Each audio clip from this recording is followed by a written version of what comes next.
Did you enjoy that intro?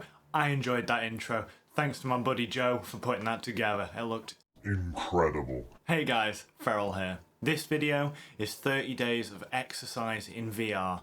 Now I'm not a fat man, but I have gained a little bit of weight over the COVID period, as quite a few people have. Prior to this video, I was 84.5 kilos, so I spent 30 days working out in VR, just doing 30 to 45 minute sessions every day without a day off, and I worked on Beat Saber and Pistol Whip. They were my two daily drivers of games. I didn't play anything else. Pistol Whip is a little bit brutal anyway, so I felt that was going to give me a real good balance of things. Dietary wise, I still ate what I would normally eat. I did have a Domino's pizza over this session. I did have curries. I did have burgers. Hell, I even made a barbecue even though it's winter. That said, I did make one dietary change, and that was to actually cut sugar out of my coffee. Normally I would have one sugar in my coffee, not anymore prior to this challenge. So that, along with the 30 days of exercise, we should get a good idea of if this was effective or not. It's been interesting to see how this has affected my mental health and my physical health, but we'll talk about that a little bit later on. So you want to see what 30 days of exercise looks like? Here we go.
Last one, baby!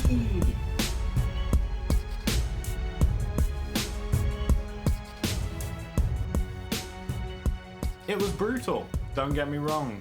I know it's relatively easy exercise, but it was enough to get my blood pumping. But there were some days after my 10 to 11 hour shifts where I got home, I'd had 2 or 3 hours sleep in total, and I just didn't want to do anything. I kept pushing myself. Because I was making it for you guys, that actually kept me more accountable. It would have been so easy to lapse and just have a day off. But instead what I did is I allocated a time slot every single day where, regardless of how crappy I felt, I still did the exercise. How I did that? Before I would have my evening meal, I wasn't allowed to have it until I did exercise. I'm gonna just say now, that sucked. But it was worth it. Do I feel better for it? Well, mentally, yes. I've put a lot of time and effort into additional side projects and a business that I'm working on, and I do feel that I've been quite a bit more focused because of this, especially in those times where I've done my workout, I've then eaten, and then I've sat down at the computer to start working on these projects. Other than that, my back is infinitely better. I have quite a bad back injury from a fall when I was younger, and I'm one of those people that's nearly 30. It constantly reminds me that that injury is still there and I'm still quite often in pain from it. But I have found since doing this exercise, it has affected my core quite consistently. And I'm definitely not getting as bad back pain as I normally would. So if there was one reason alone to do this, that is it for me. It's been incredible, the difference in my back quality. Now, the other thing that I know you're waiting to know is my weight. Has my weight changed? Yes, my weight has changed. I'm a fat fuck. No, I'm kidding. I am now at 82.5. I have lost exactly 2 kilos. That is half a small cat. Yes, I weigh things in cats. I work in veterinary. It's not a massive weight loss, don't get me wrong, and I'm sure a lot of this is attributed to the fact that I have cut that sugar out of my coffee, but it does feel good to see that.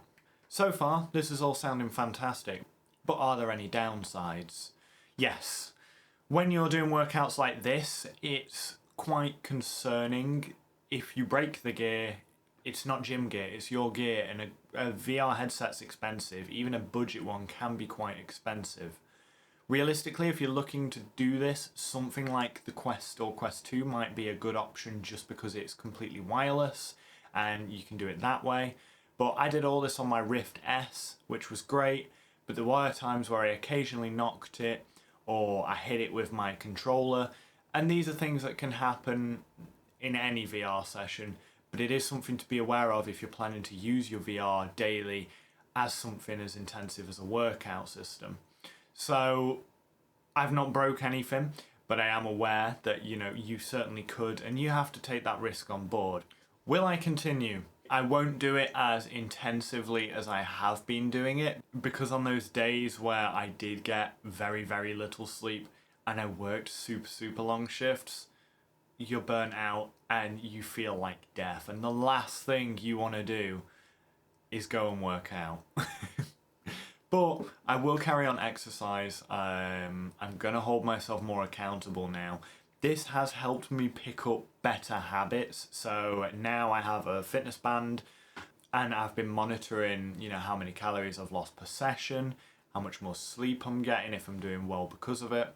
Because of this, I have bought some running shoes. On my days off, I am going to be going out for a half an hour run just to keep up that core strength. I've not done any running since recording these because I wanted it to just be VR fitness, which I feel was important for the video. But yeah, I will carry on fitness in some way or another. I don't know if it will all be through VR. That said, I'll never stop playing Pistol Whip because it is absolutely incredible and it's so much fun. Talking about the games, if you're looking to do this, I do have 2 recommendations. If you're playing Beat Saber, then make sure that you turn the fail system off. I know this sounds stupid. Some of us are not great at Beat Saber. I'm okay at it. I can play most stuff on hard and hit every note. I can't do expert well yet. But if you have it where the song keeps cutting out and stopping every time you fail, it actually really ruins the flow of how effective your workout is. So I would much rather carry on and try and get back into the swing of things. With Pistol Whip, I really enjoy just using a single pistol. That said, if you're going to be doing this for a VR workout, and this is what I started to do in my later sessions, I do recommend putting on dual wield so you've got 2 pistols, and actually there's a setting that allows you to randomize what enemies are going to be coming, so you can't predict that it's going to be like a one-shot enemy coming around a corner. That makes it a lot more interesting and keeps you a lot more mobile and really works you a lot harder. I do recommend that. Overall though, I hope you've enjoyed the video. Thank you again, Joe, for a fantastic edit on the intro B-roll. To anyone that did enjoy this, please throw me a like or a comment or a sub. It really does help. And if you've got a VR setup and if you do VR exercise, let me know down in the comments. I'm interested. Is this something that you would consider doing? Are there games that you know of that are a little bit better, a little bit more intensive? I just want to chat with you guys about this. Okay, until next time, take care. Peace!